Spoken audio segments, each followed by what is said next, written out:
오늘 저와 여러분들이 함께 나누실 말씀은 마태복음 28장 19절서부터 20절까지 말씀입니다. 마태복음 28장 19절서부터 20절 한 목소리로 같이 하나님 말씀을 읽으시겠습니다. 너희는 가서 모든 민족을 제자로 삼아 아버지와 아들과 성령의 이름으로 세례를 베풀고 내가 너희에게 분부한 모든 것을 가르쳐 지키게 하라. 볼지어다 내가 세상 끝날까지 너희와 항상 함께 있으리라 하시니라. 아멘. 할렐루야. 여러분 한 주간들 평안들 하셨습니까? 네, 오래간만에 뵙는 또 얼굴도 있고 여러분들 좀 인사 조금 하겠습니다. 인사도 하면서요. 이번 주 토요일 날 바자회 있습니다. 많이 서로들 도와주세요. 그래서 옆에 좀 인사 좀 그렇게 좀 할게요.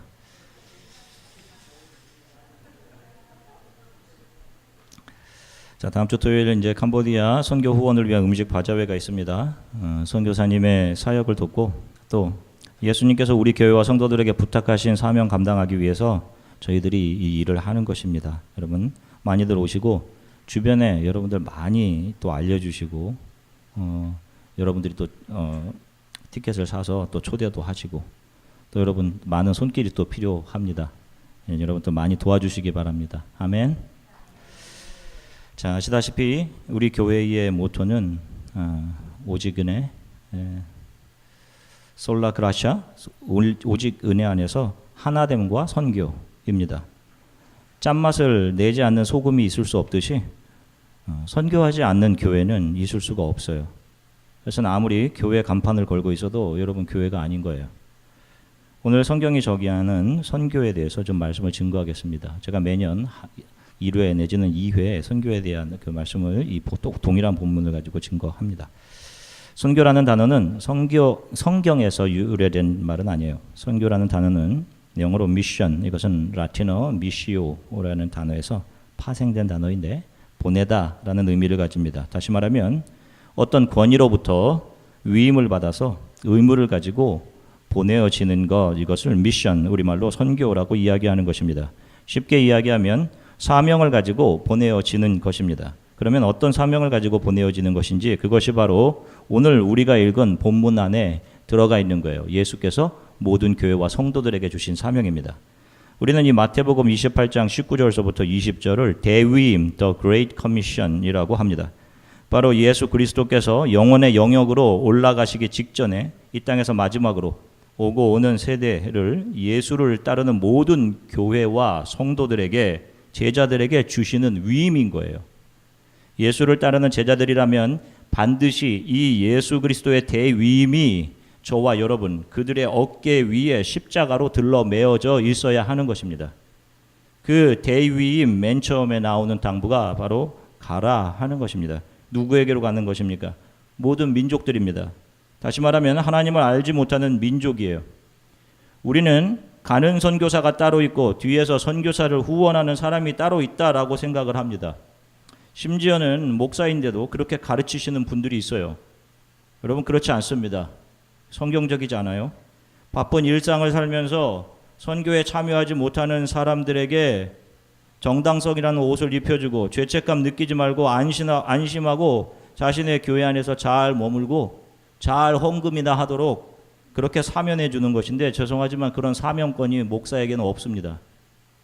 소경이 소경을 이끌면 둘 다 구덩이에 빠지듯이 이것이 성도들을 영원한 죽음으로 이끌고 가는 반복음적인 가르침인 거예요. 보세요. 오늘 예수께서 하시는 말씀은 모든 제자들을 대상으로 한 것입니다.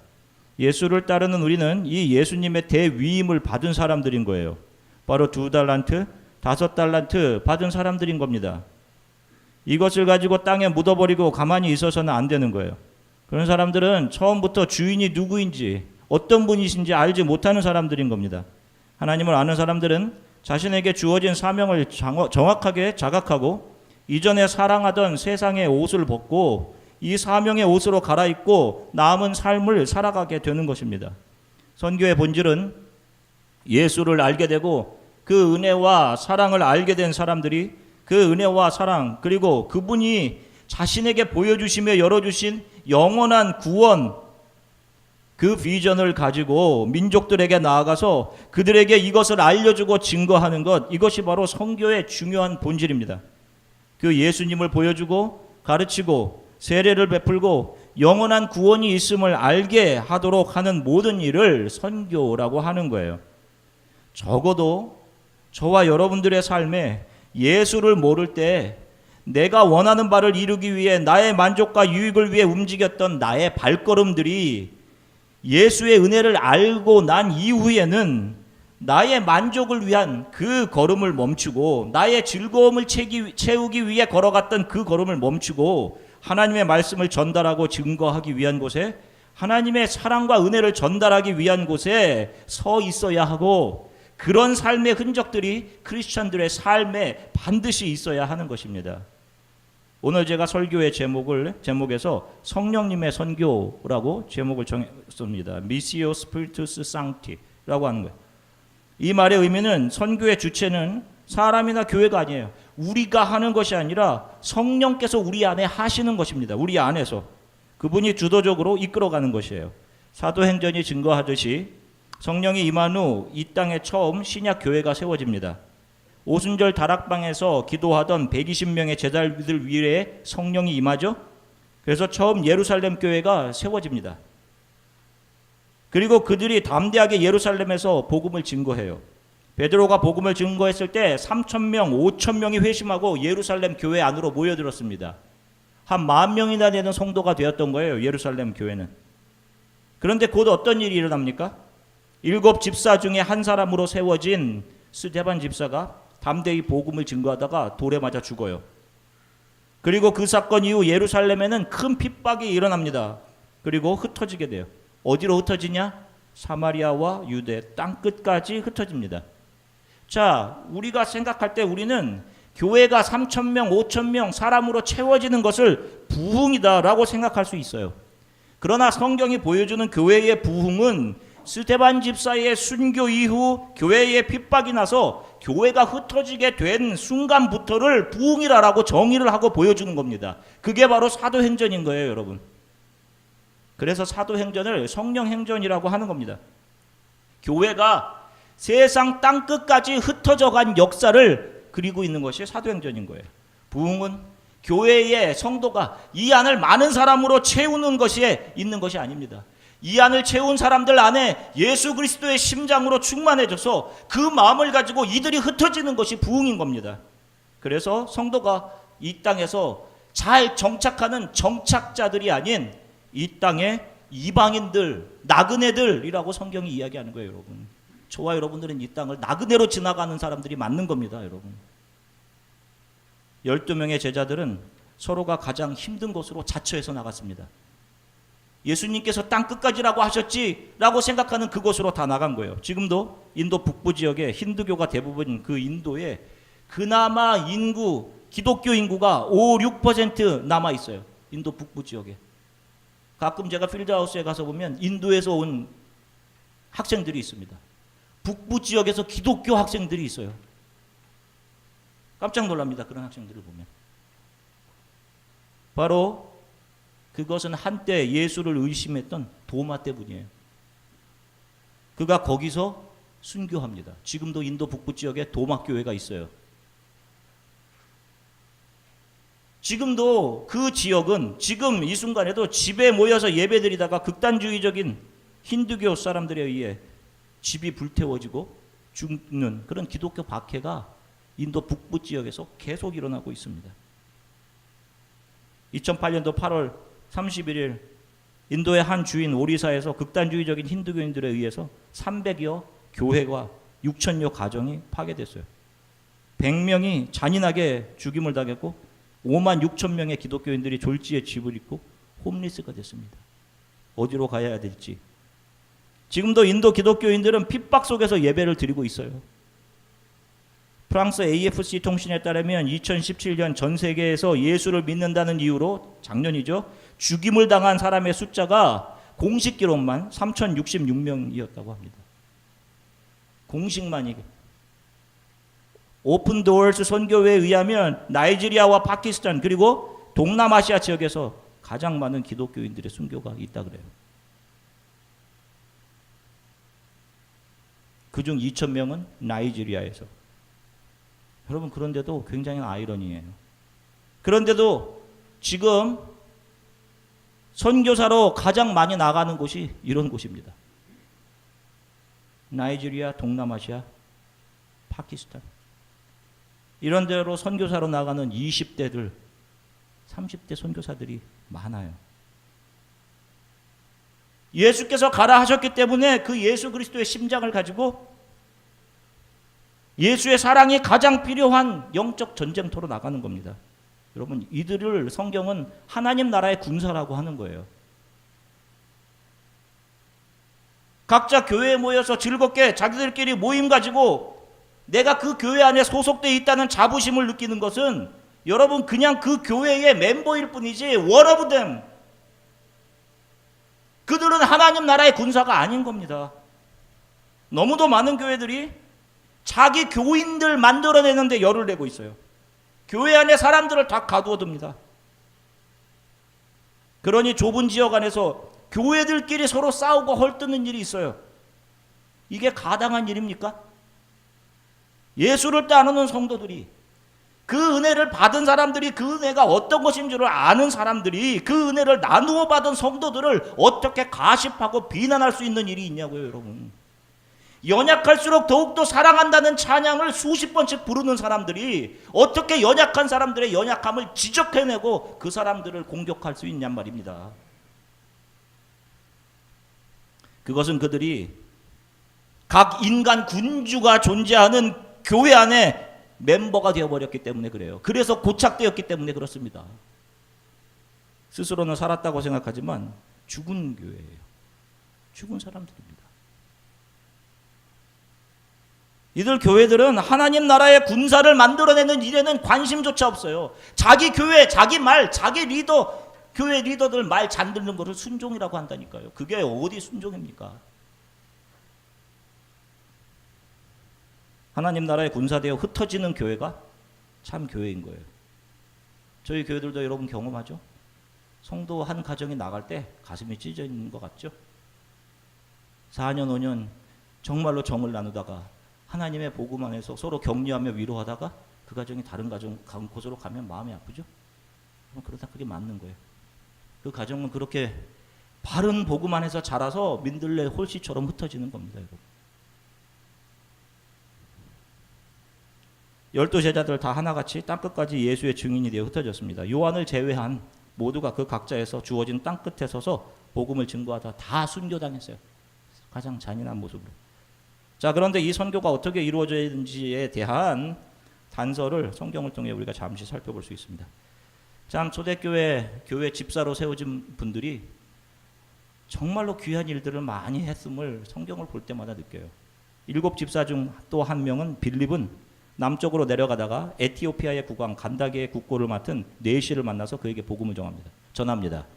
자, 이 부분을 성경이 어떻게 묘사하고 있는지 한번 볼게요. 사도행전 8장 26절부터 28절까지 먼저 한번 보겠습니다. 같이 읽겠습니다.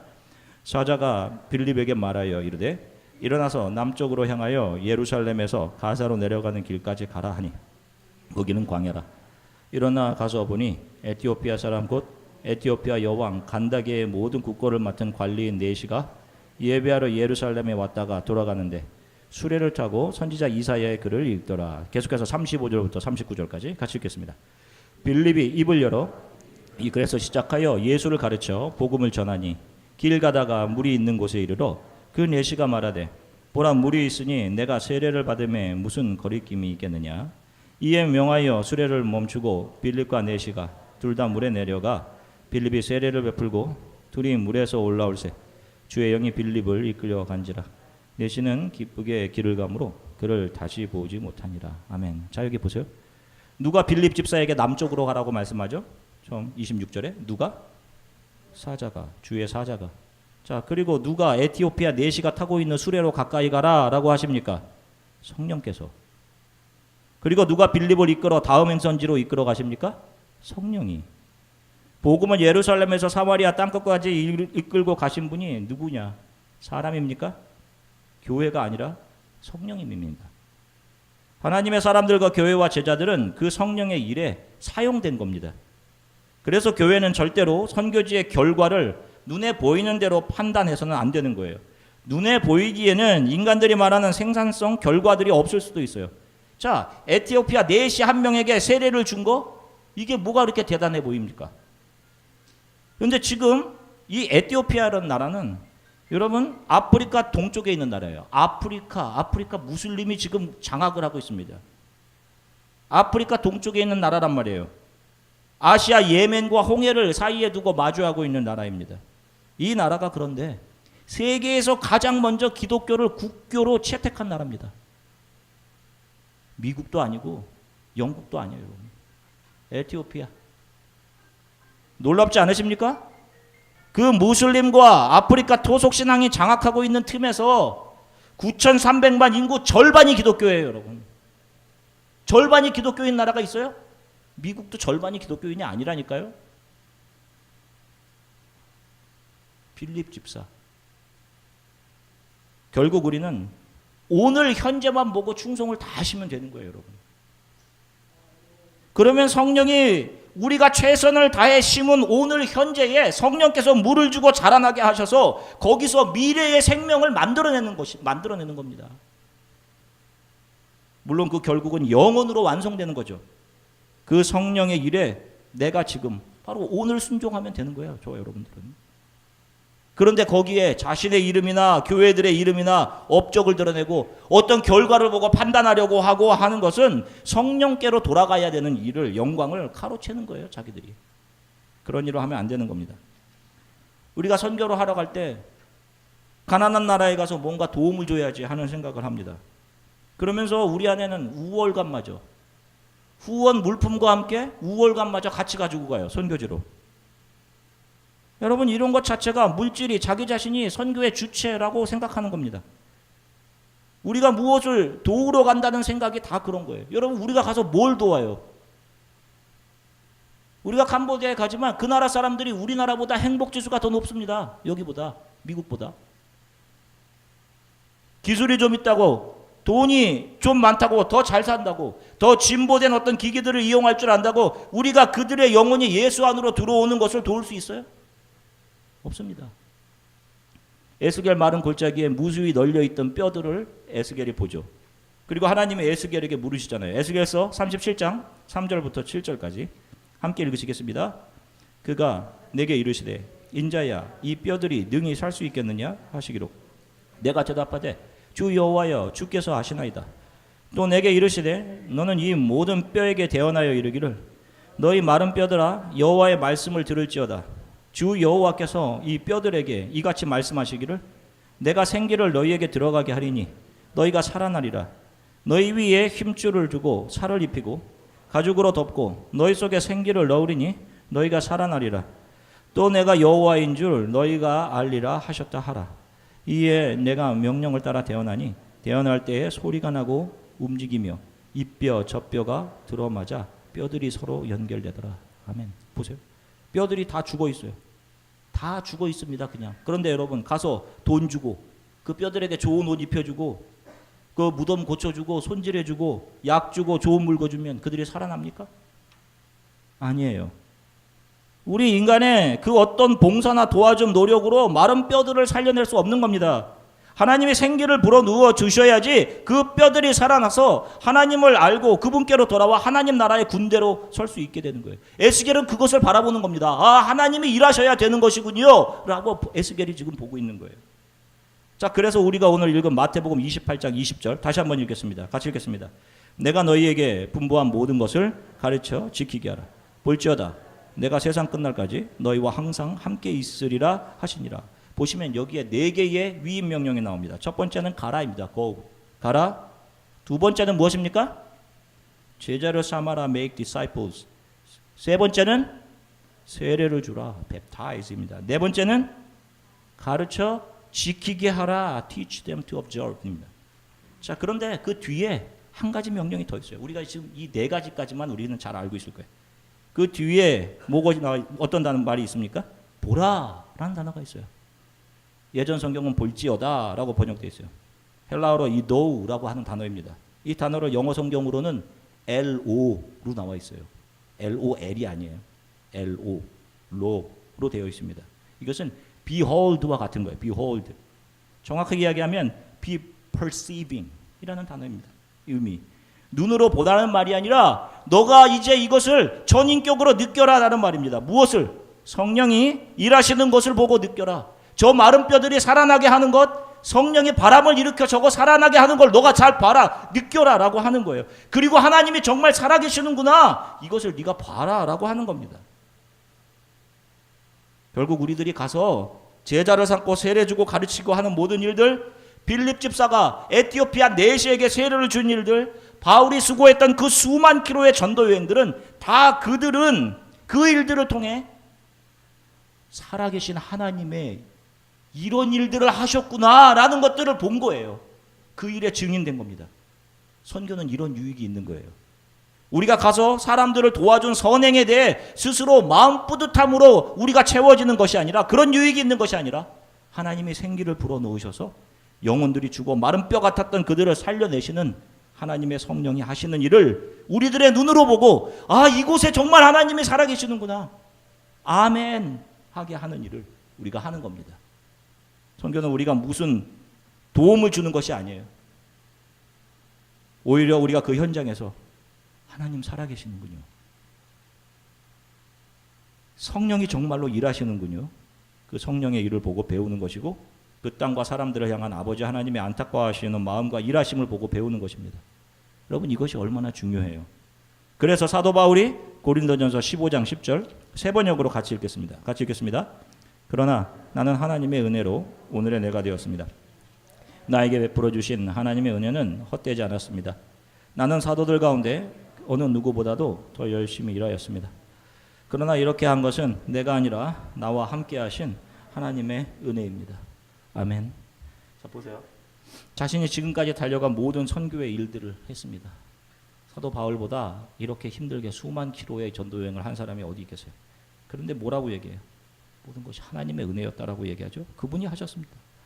그가 걸어갔던 수만 킬로의 선교 여행을 통해 하나님의 살아계심과 역사하심, 오히려 그것이 나에게 유익이 되었다라는 거예요, 여러분. 자신이 가는 곳마다 하나님께서 예비해 주신 하나님의 사람들이 거기 존재하고 있었어요. 그래서 그들의 집이 교회가 되었어요. 자신의 목숨도 내놓고 자기의 옆을 지켜주는 동역자들이 있었어요. 그들을 천사같이 여긴 겁니다. 하나님이 이런 사람들을 나에게 예비해 주셨군요. 이런 누가와 같은 사람, 브리스가와 아굴라와 같은 사람들을 예비해 주셨군요. 이들이 천사군요. 하나님이 정말 살아계시는군요. 그걸 느낀 거예요, 여러분.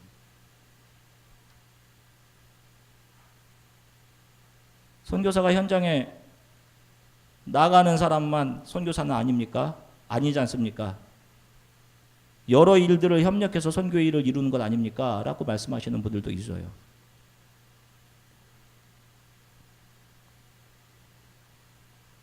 여러분, 오늘 예수님의 이 당부는 예수를 따르는 모든 사람들에게 주어주신 위임입니다. 그래서 이것이 십자가인 거예요. 이 십자가를 지지 않고는 예수를 따를 수 없는 겁니다. 여러분, 최소한 우리의 삶에서 우리의 삶의 시계를 멈추고 내가 원하는 대로 걸어갔던 그 삶의 발자국을 멈추고 적어도 하나님을 알지 못하는 자들에게 갔던 그런 순간들이 있어야 되는 거예요. 예수님이 이 땅에 저와 여러분들을 위해 선교사로 오셨습니다. 이 예수님의 모습을 이사야 선지자가 이렇게 표현해요. 이사야 53장 2절부터 3절입니다. 같이 읽겠습니다. 그는 여호와 앞에서 부드러운 새싹처럼 메마른 땅에서 자라는 나무 줄기처럼 자라났다. 그에게는 아름다움도 없었고 우리의 눈길을 끌만한 위엄도 없었다. 그는 사람들에게 미움과 멸시를 받았으며 아픔과 고통을 많이 겪었다. 사람들은 그를 바라보려 하지도 않았다. 그는 미움을 받았고 우리 가운데 아무도 그를 귀하게 여기지 않았다. 아멘. 보세요. 예수님은 이 땅에 환영받지 못하고 거부당하시는 이 땅 초라한 사마리아인의 모습으로 이 땅에 오셨습니다. 사마리아인들은 유대 사람들에게 짐승 취급받았어요. 사람 취급을 못 받았던 사람들입니다. 그런 사마리아인이 여리고와 예루살렘으로 가는 유대의 중앙길에 중심길에 서 계신 것 자체가 너무도 불편해 보이는 거예요. 너무도 불편하지 않겠어요? 그럼에도 예수께서는 죄악이라는 강도 만나서 거반 죽어 이 역사 가운데, 이 인생 가운데 쓰러져 있는 저와 여러분들을 감싸 안으시고 영원한 구원이 있음을 우리들의 눈에 정확히 보여주시고자 그분이 모든 불편과 핍박과 고난을 감수하시고 이 땅에 선교사로 오신 것입니다. 얼마든지 편하게 지내실 수 있었던 영혼의 세계, 하늘에 머물러 계시지 않고 소리로만 관여하지도 않으시고 자신이 직접 찾아오신 예수님, 그 예수님이 나를 위해 오신 것이 맞다라고 여기는 사람들, 자기 자신이 잃어버린 동전들이었고 잃어버린 양들이었는데 예수께서 환영받지 못하시는 모습으로 이 세상 안으로 들어오셔서 나를 발견해 주셨음을 알게 된 사람들은 하나님의 눈이 머무는 곳에 우리의 발을 내딛어 그곳에 가서 주의 일하심의 증인으로 서 있는 것이 맞는 거예요, 여러분. 그 기간이 길던 짧던 상관없이 예수님이 나를 위해 이 땅으로 오심을 아는 자들은, 그것을 은혜로 감사로 여기는 사람들은 다 작은 예수가 되어 그 땅을 밟는 겁니다. 여러분, 지금까지 살아오시면서 몇 나라를 방문하셨어요? 생각해 보십시오, 여러분. 그 나라들 방문하셨던 목적이 무엇이셨습니까?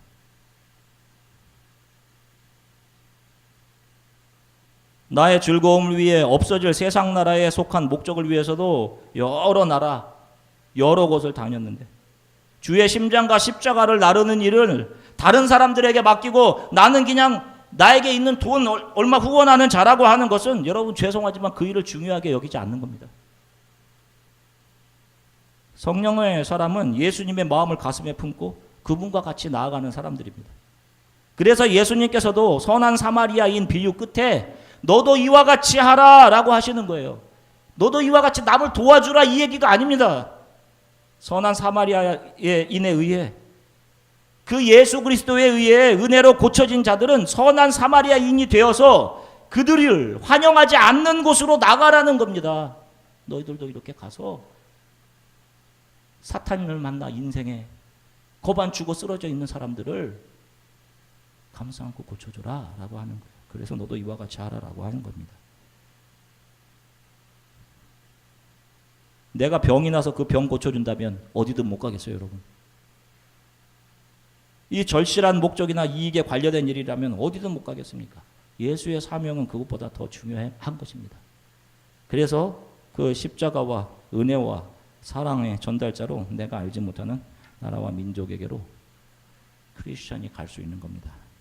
바쁜 현대사회에서 어떻게 선교를 다 합니까? 그것은 시대마다 다르게 각 시대에 맞게 적용돼야 하는 것 아닙니까? 라고 말씀하시는 분들도 있어요.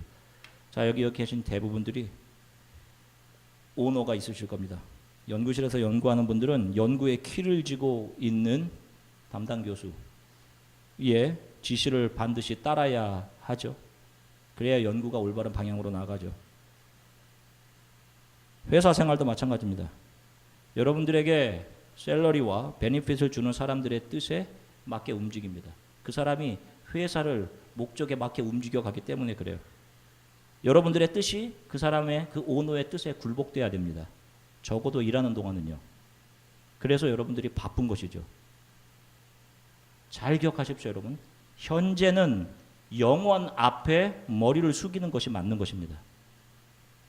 현재는 영원하신, 전능하신 한 하나님을 위해 존재해야 되는 것이 맞는 거예요. 모든 현재는 영혼의 왕이신 하나님 앞에 무릎을 꿇어야 맞는 것입니다. 우리의 잠깐뿐인 삶은 영원이신 하나님의 영광을 위해 존재하는 것이 맞는 거예요, 여러분. 그래서 우리는 어떤 상황과 시대 가운데서도 이 하나님의 명령을, 나를 존재하게 하신 이 시대에 지켜내야 하는 사람들인 겁니다. 그 사람들이 사명자이고 십자가의 전달자이고 크리스찬들인 거예요. 바쁜 자들은 자신이 주인으로 섬기고 있는 무엇인가 때문에 바쁜 겁니다. 그것이 이 세상의 권세 잡은 사탄의 세력이든 하나님이든 둘 중에 하나인 것이 분명한 거예요. 사랑하는 성도 여러분, 지금까지 여러분들이 걸어온 길, 여러분 자신의 유익과 만족을 위해 걸어온 길들은 도대체 얼마나 되며 내가 하나님을 위해 걸어갔던 길은 얼마나 되는지 여러분 한번 카운트해 보십시오. 생각해 보세요.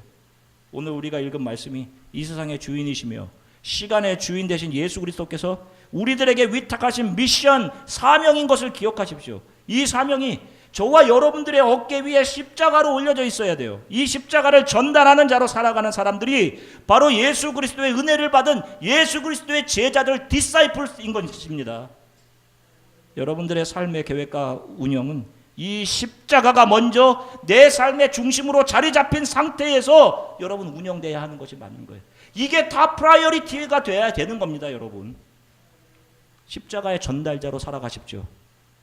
예수 그리스도의 한량없는 은혜를 받았다면 우리 주안의 연합 감리교회에 속한 모든 성도들이 이 예수의 마음을 가지고 민족과 나라에게로 갈 수 있어야 됩니다, 여러분. 가서 예수 그리스도를 증거하게 될 수 있기를, 그렇게 여러분들의 남은 삶이 사용될 수 있기를 주 예수 그리스도의 이름으로 간절히 축원합니다. 잠시 기도하겠습니다. 하나님, 내가 가지 못하는 것을 어떠한 이유로든지 정당화하면서 살았었는데 다른 민족에게로 나가는 것은 나에게 말씀하신 것이 아닌 다른 사람에게 말씀하신 거라는 생각을 했는데, 하나님, 저에게 말씀해 주셔서 감사합니다. 조금이라도 생명의 호흡이 남아있을 때 하나님 저에게 이렇게 말씀해 주셔서 참 감사합니다.